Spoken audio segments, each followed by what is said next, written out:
Good morning. How's it going, everybody? Happy Wednesday. It's middle of the week, even though it feels like it can be any day of the week right now lately, right? Because, every day kind of flows into the next. Many of us are home and working, but I want to talk about work-life balance today. And the reason why I want to talk about that is some of us are still working.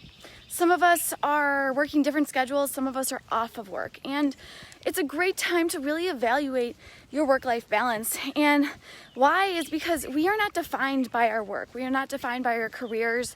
We are not our job. We are not our work. We are not our business. We are ourselves.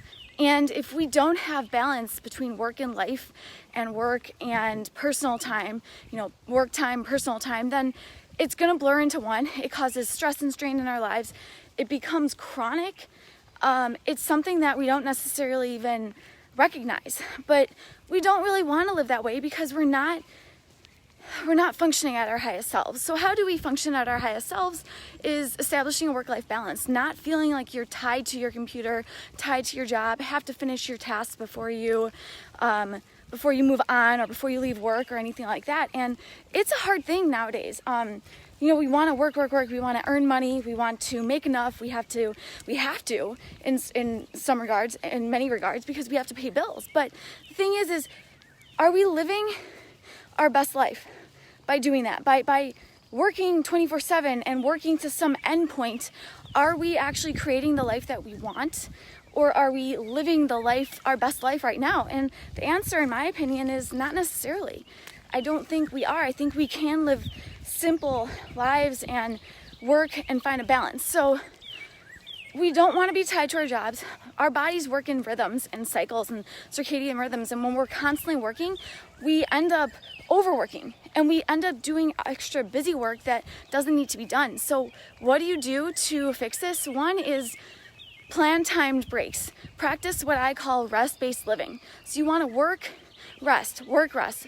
Work in rest periods, because those rest periods, and when I say rest periods, I'm referring to alone time, I'm referring to stepping outside, I'm referring to changing of scenery, changing of environment, changing of your tasks, but it can be 2 minutes to 15 minutes or maybe hour-long blocks of you working and resting, working and resting. And what that does for you is that allows you to reset and really focus on what's most important, because things like 4-hour work week or not overworking yourselves or maybe learning to live and work in shorter periods of time and not feel like we have to work that 8-hour day or 10-hour day or more or less like that is super important, because then we can feel more fulfilled in our lives, and we actually are more productive when we're more focused. And we're more focused when we really get in tune with ourselves and get in tune with our strengths.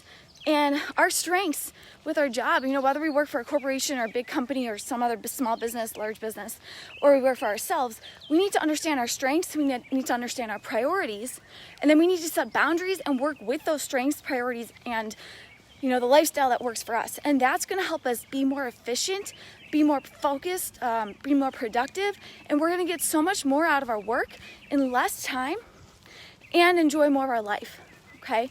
So rest-based living is working and then resting, working in rest periods, working in planned and unplanned, spontaneous and structured rest and breaks and time off, fun time, enjoyable times, prioritizing, setting boundaries, and figuring out what you want. So don't feel like you have to work 24/7.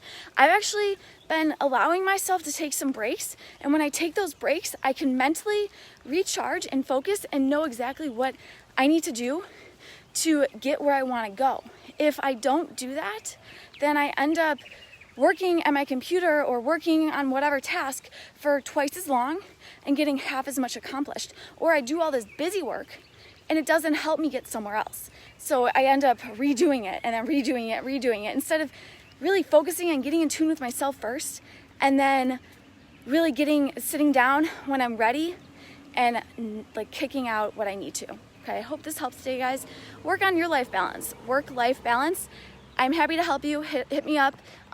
Rachel's Fusion Coaching, myself, Fusion Fit Training. I'm here to coach you guys with your lifestyle, wellness, and everything in between, mindset and all. Take care. Have a great one.